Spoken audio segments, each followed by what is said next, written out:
Hi, I'm Andre and I'm a black nerd. Obviously, a lot of time when we think about older movies that we haven't seen in a while, we're thinking about them with our nostalgia goggles. Something fun that I like to do is to go back and watch older movies today to see how I feel about them now, and if there are any way feeling the same or different about them than I did back then. Was that even a sentence? So let's just call this series Retro Retcon. And if you like watching me talk about movies from my childhood or maybe even your childhood, then make sure you're subscribed to this channel. For those of you who weren't born yet, The Karate Kid was a 1984 classic film starring Ralph Macchio as Daniel LaRusso. He's a kid from New Jersey who has to move with his mom over to Reseda, California, where he has a new school and of course encounters some new bullies who happen to be part of Cobra Kai, a karate fighting dojo with a crazy sensei. Seriously, this dude is insane. Sweep the leg. Strike first! Strike hard! No mercy, sir! But under the training of the wise mentor Mr. Miyagi, played by the late, great Pat Morita, Daniel LaRusso learns a lot about himself, about balance, about overcoming bullies and adversity, about life, and even, in the meantime,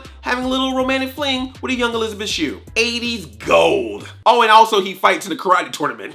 By the way, that's the Karate Kid portion of The Karate Kid. I can't believe I get this whole description of The Karate Kid and failed to mention the karate tournament. But that's the point.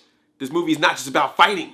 It's about life. Now, why did I choose The Karate Kid? Well, it's a nostalgic classic, of course. It's got the 80s style, the music, the tournament fight. It's got great characters. It launched a whole franchise. It happens to be a sponsored video. What? Yes, this video is sponsored by YouTube Red, and they're using this sponsorship to promote their new series coming out May 2nd. Cobra Kai, a series set 34 years after the original Karate Kid movie. But this time the story is about Johnny Lawrence. That's the guy that Daniel LaRusso went up against in the original Karate Kid movie. The one he kicked in the face with the crane kick. He decides he needs to redeem himself and the Cobra Kai name. And he even reopens the classic Cobra Kai dojo, which could also reopen the rivalry between Daniel LaRusso and Johnny Lawrence. Could this series be the redemption arc for Johnny Lawrence? Because as a wise man once said, no such thing as bad student, only bad teacher.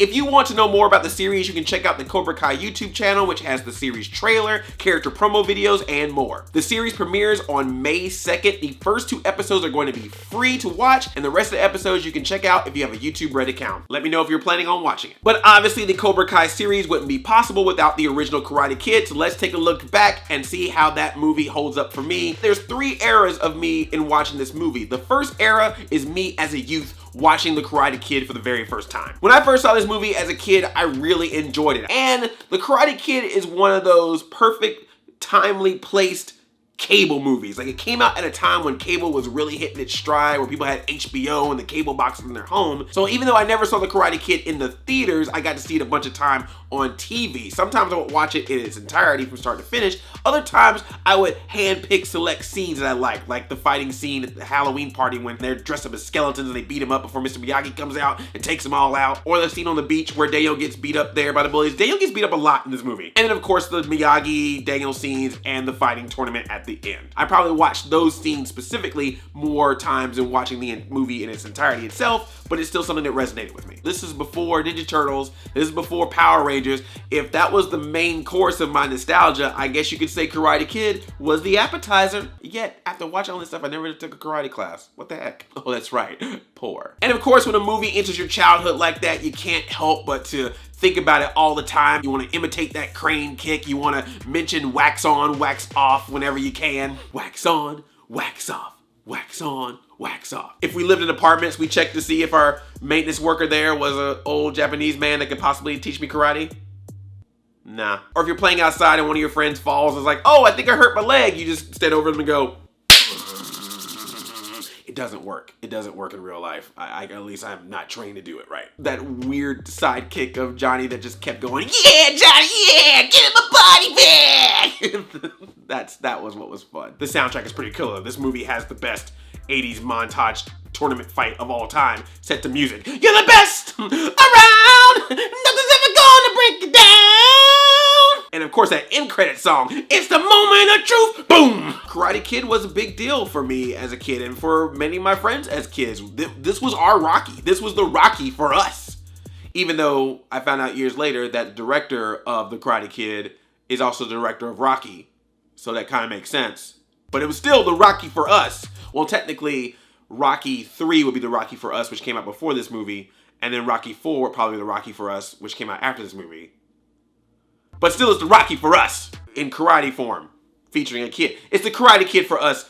What am I doing? And of course, because The Karate Kid was a successful movie in the 80s, that meant it had to become a franchise. You got your sequels, you got your animated series, you got your merchandise. That's when you enter the second era of my time with The Karate Kid, which is the That's So 80s era. My ironically enjoying it side. Yeah, for a short period of time after watching an 80s movie, you tend to remember the references to the movie more than the movie itself. That's when you start using the catchphrases more, making jokes about it, or seeing spoofs and parodies of it in other movies or TV shows or cartoons. And that's exactly what happened with The Karate Kid, because it is a good movie, but during that short time after watching it, I started thinking of it more as just that 80s film, a kitschy nostalgia retro thing that you used to do back in the day as a kid, rather than looking at it as a good quality film. Then add to that the clothes, the soundtrack, the Cobra Kai bullies, including my one favorite, "Yeah, Johnny, get him a buddy,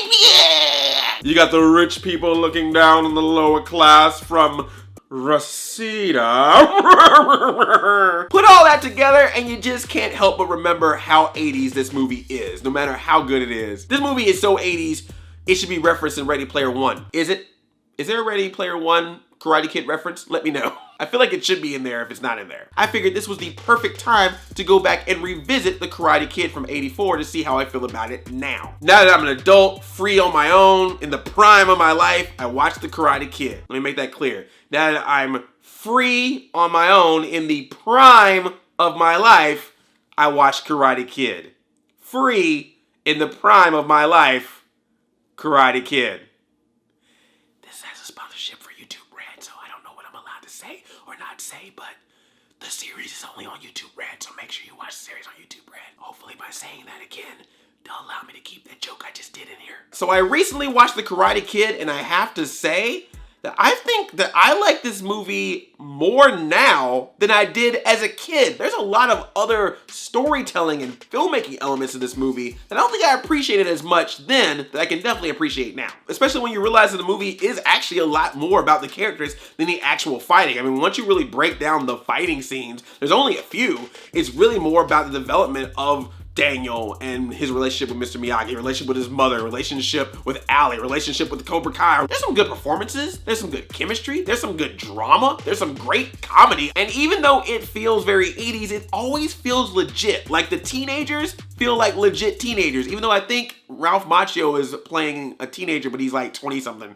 But you know, I watch Power Rangers, I'm used to that. I did enjoy the fighting as a kid, still enjoyed it today watching the movie, but man, I didn't realize the fighting is kind of brutal in this movie. And it's not just like, hey, we punch and fight, and then hey, here's Daniel looking great the next day. No, he's putting sunglasses on, he's got like swollen eyes and blood, and even when he gets a couple of licks into Johnny, you see like a bloody nose and stuff. And then the tournament, oh my gosh, when they sweep the leg and do the illegal move to hurt his leg, and then that's when Miyagi gotta be all like. But even when Daniel comes back to fight, he's like limping. You can see the pain in his leg. Oh, when he has to fight Johnny and he like grabs a leg and does that move on, I was like, ooh, and then he punched him in the face. I'm like, ow! You can feel it. Get him a body bag. I also respect the chemistry in this movie, like Ralph Macchio and Elisabeth Shue. They have their meet on the beach moment and they're kind of getting together. But of course, you got the ex Johnny always getting in the way, always wanting to talk, breaking radios and crap. Seriously, who breaks a girl's radio? What the hell, man? You don't just break a boombox, okay?